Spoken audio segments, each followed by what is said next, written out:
The only way to become a better performer is to perform. In this video, I'm going to be reviewing a book by Anne Wolkowski. It's called Saxophone Technique. Hi, I'm Donna from DonnaSchwartzMusic.com, the site to bring your music performance skills and improvisation skills up to the next level. Now, this is a pretty thin book. It's a fairly quick read. There's no actual musical examples in here, but what there is good explanations of a variety of things centered around, obviously, saxophone technique. In particular, she talks about embouchure, posture, how to practice scales, articulation, why being in great physical, or I should say good physical shape is crucial to good musical performance. She also gets into some other topics as well. So let me start off with who I think this book is for. The thing is that the book doesn't really say, she doesn't really say who this book is for.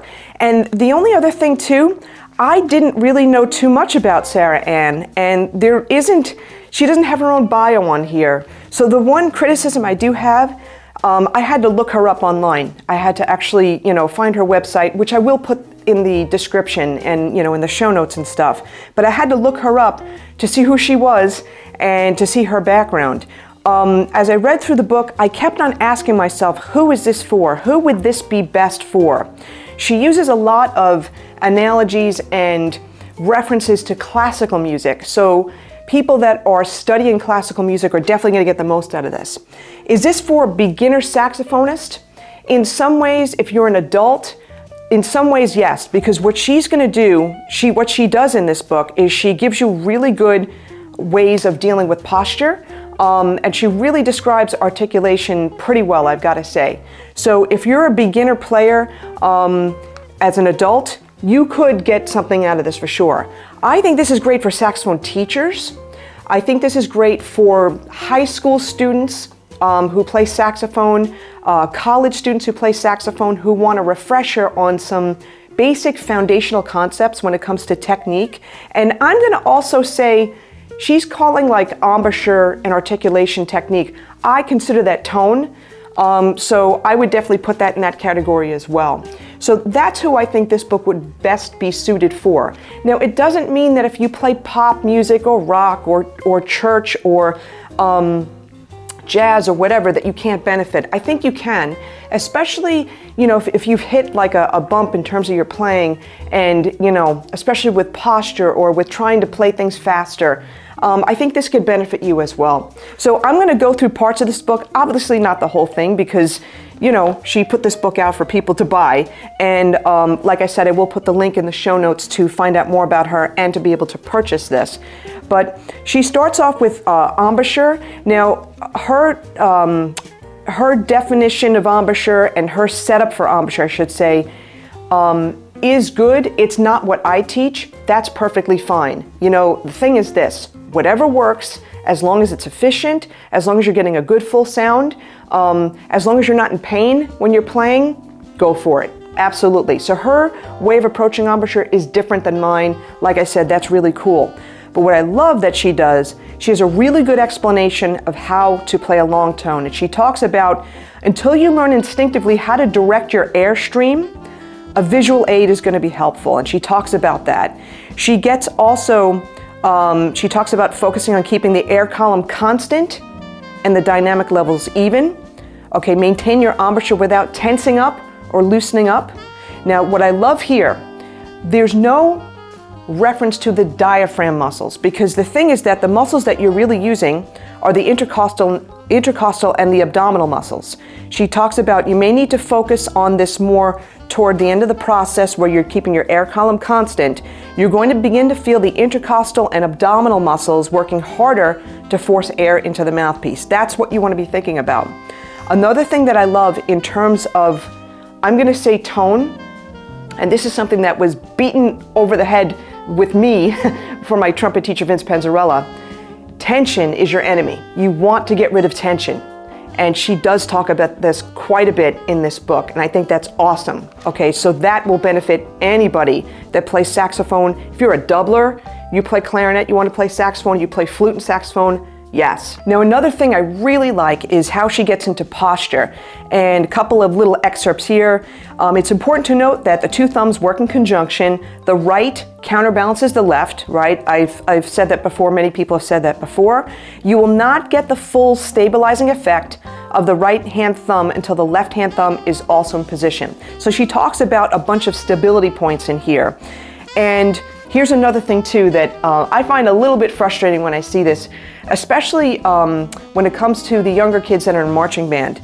So she talks about arm position, and this is great. She says, you may also find it helpful to keep your left arm closer to your body, not sticking out like this. Some marching bands have the kids playing like this, and all I hear screaming in my head is shoulder problem later on. So she writes, you may also find it helpful to keep your left arm close to your body. Tuck in that wing. And finally, your left hand thumb pushes the saxophone forward and slightly to the right. That was interesting. So I find that really interesting with regard to how she's dealing with posture. The one thing I disagree about with posture, she talks about in stability point number 4, the top teeth contact the top of the mouthpiece with the full weight of your head pushing down. I kind of disagree with this. I have my own ways of teaching where I don't want to do that. It's actually, to me, if you press down too much on the top, you're going to bite up from the bottom.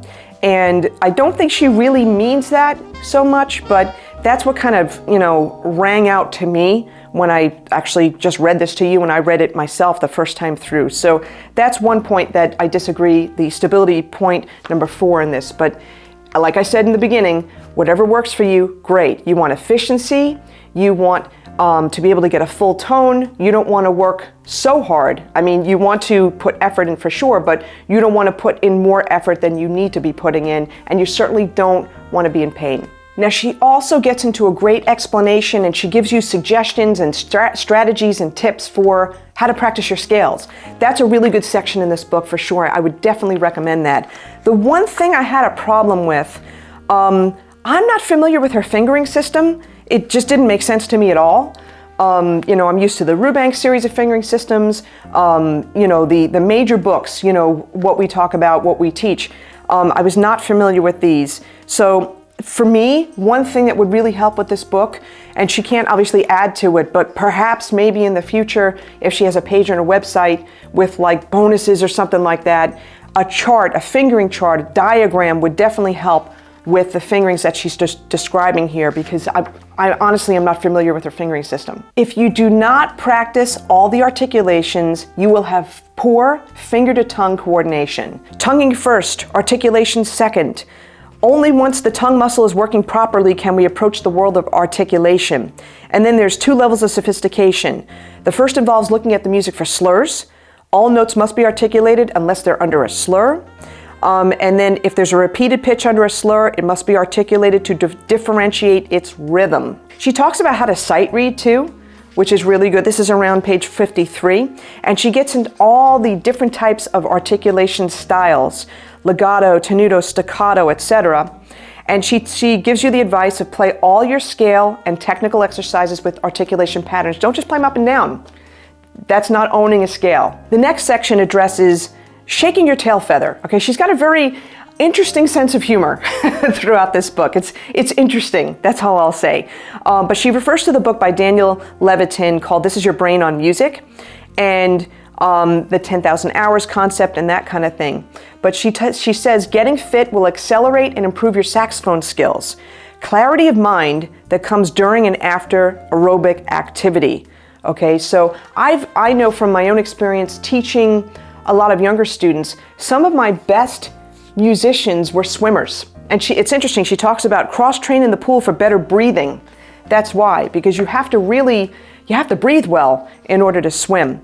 Okay, so that's one suggestion she gives, but she gives some other great suggestions here as well to increase your endurance and to help your fitness level. One of the last sections talked about how to play in cold weather. Well, that's appropriate. She's from Canada.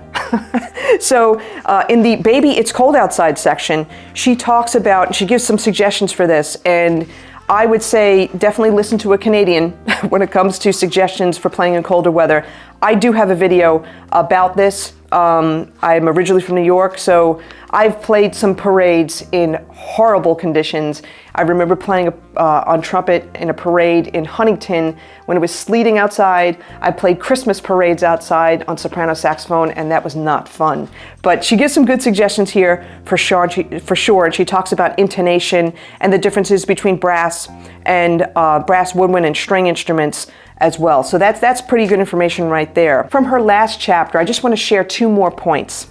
She talks about, she refers to, you may have heard that music washes away from the soul the dust of everyday life. And this is not just true, for the listener, it's true for the performer as well.